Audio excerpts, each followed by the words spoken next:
कहते हैं कि अति किसी भी चीज की अच्छी नहीं होती। बस वैसा ही कुछ चंद्रदेव के साथ भी हुआ। कहने को तो चंद्रमा एक देवता है जो पृथ्वी को शीतलता प्रदान करते हैं, परंतु उनके द्वारा भी कुछ ऐसी गलती हुई जिसका भुगतान उन्हें आज तक करना पड़ रहा है। एक घटना के कारण राजा दक्ष ने चंद्रदेव को श्राप दे दिया। इसी श्राप के कारण ही उनका तेज कृष्ण पक्ष में घटता चला जाता है। आइए जानते हैं इस घटना के बारे में। चंद्रमा की यह कथा राजा दक्ष की 27 पुत्रियों के साथ जुड़ी हुई है। राजा दक्ष ने अपनी 27 पुत्रियों का विवाह चंद्रमा से कर दिया, परंतु चंद्रदेव का मन उनकी बड़ी पुत्री रोहिणी की ओर ही लगा रहता। ऐसे में चंद्रमा की अन्य पत्नियां उनसे निराश रहने लगी। अब चंद्रमा की पत्नियां कौन थीं और उनका चंद्रदेव को मिले श्राप से क्या संबंध था, आइए जानते हैं इसके बारे में। राजा दक्ष वही हैं जिनकी एक पुत्री का नाम सती था। सती को महादेव की पत्नी होने का गौरव प्राप्त था, परंतु अपने पिता के द्वारा शिव का अपमान करने पर उन्होंने आत्मदाह कर लिया था। उन्हीं राजा दक्ष की 27 पुत्रियों का विवाह चंद्रमा के साथ हुआ था। इसकी शुरुआत राजा दक्ष की सबसे बड़ी पुत्री रोहिणी के साथ हुई थी। हुआ यूं कि एक दिन चंद्रदेव विचरण के लिए निकले, तभी उनकी नज़र राजा दक्ष की बड़ी पुत्री रोहिणी पर पड़ी। उनको देखते ही चंद्रमा का मन रोहिणी पर आसक्त हो गया। रोहिणी राजा दक्ष की सबसे सुंदर पुत्रियों में से एक थी। दूसरी ओर चंद्रमा के तेज व सुंदरता को देखकर वहां खड़ी राजा दक्ष की 27 पुत्रियों का मन भी उन पर आ गया। चंद्रदेव भी सुंदरता में किसी से कम न थे, जिस कारण उन्हें देखकर भी हर कोई मोहित हो जाता था। जब चंद्रदेव को पता चला कि रोहिणी व उसकी अन्य बहनें भी उनके प्रेम में आसक्त हैं, तो वे बिना देरी किए राजा दक्ष के पास गए। उन्होंने राजा दक्ष की 27 पुत्रियों से विवाह का प्रस्ताव उनके सामने रख दिया।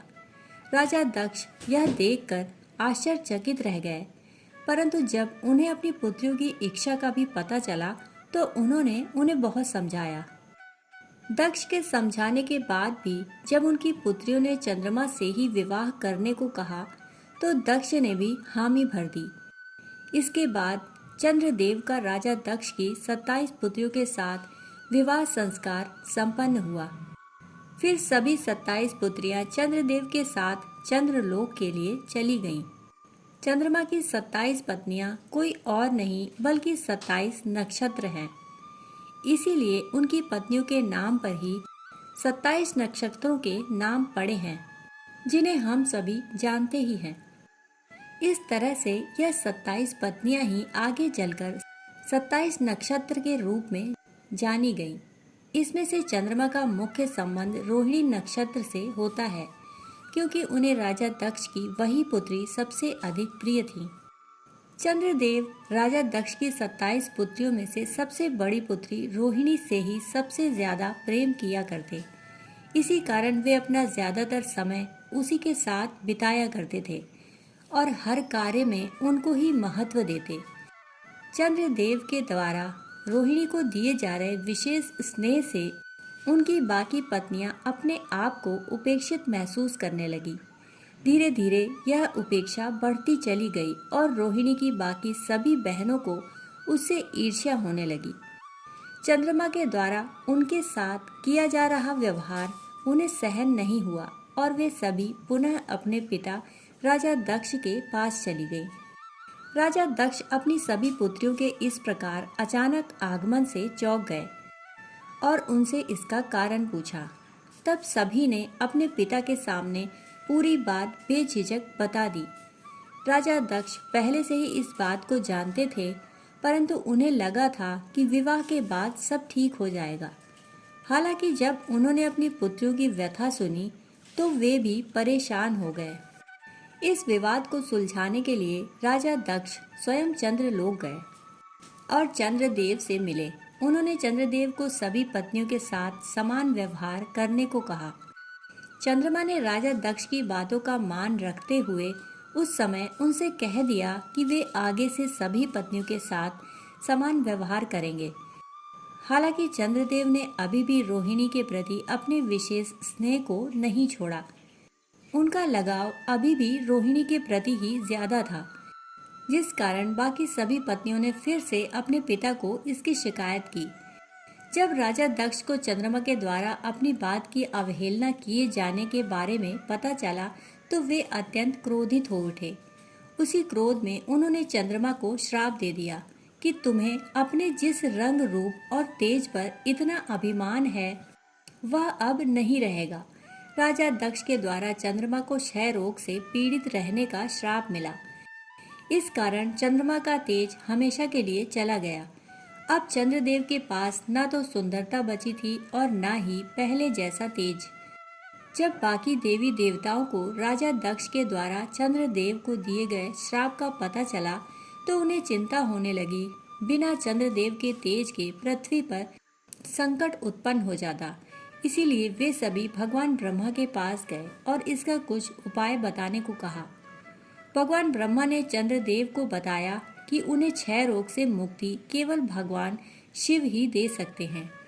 इसलिए उन्हें शिव की तपस्या करनी होगी और उनकी प्रसन्नता के उपाय करने होंगे। इसके लिए उन्होंने एक शिवलिंग की स्थापना करने को भी कहा। मान्यता है कि 12 ज्योतिर्लिंग में सर्वप्रथम ज्योतिर्लिंग सोमनाथ की स्थापना चंद्रदेव के द्वारा ही की गई थी। भगवान शिव को प्रसन्न करने के लिए उन्होंने ही गुजरात में सोमनाथ ज्योतिर्लिंग की स्थापना की थी। इसके साथ ही उत्तराखंड के रुद्रप्रयाग में चंद्रशिला पहाड़ी पर भी चंद्रदेव ने शिव की तपस्या की थी, इसीलिए उसका नाम चंद्रशिला पड़ा। उन्होंने कई वर्षों तक भगवान शिव की कठोर तपस्या की। इस दौरान उनका तेज कम होता चला गया और महत्व भी। वे क्षय रोग से पीड़ित थे, परंतु उन्होंने शिव भक्ति नहीं छोड़ी। चंद्रमा की भक्ति व पश्चाताप देखकर भोलेनाथ प्रसन्न हो गए और उन्होंने चंद्रमा को दर्शन दिए। उन्होंने चंद्रमा से कहा कि चूंकि वे राजा दक्ष के द्वारा दिए गए श्राप को पूर्णतया विफल तो नहीं कर सकते, परंतु वे इसके प्रभाव को अवश्य ही कम कर सकते हैं। इसलिए उन्होंने चंद्रमा के तेज को 15 दिन घटने और 15 दिन बढ़ने का आशीर्वाद दिया और क्षय रोग के प्रभाव से मुक्ति दिलाई। यही कारण है कि आज तक कृष्ण पक्ष में चंद्रमा का तेज लगातार 15 दिनों तक घटता जाता है और अमावस्या को यह तेज पूर्णतया समाप्त हो जाता है। फिर शुक्ल पक्ष में यह तेज 15 दिनों तक बढ़ता जाता है और पूर्णिमा के दिन अपने शिखर पर होता है। इसके साथ ही भगवान शिव ने चंद्रमा को अपनी जटाओं में धारण कर उनके मान सम्मान में वृद्धि की। उसके बाद से ही भगवान शिव हमेशा अपनी जटाओं में माँ गंगा के साथ साथ चंद्रदेव को भी धारण किए रहते हैं। एक तरह से यह कहानी चंद्रदेव और रोहिणी की प्रेम कहानी भी कही जा सकती है। दोस्तों, कहानी सुनने के लिए आप सभी का बहुत बहुत आभार।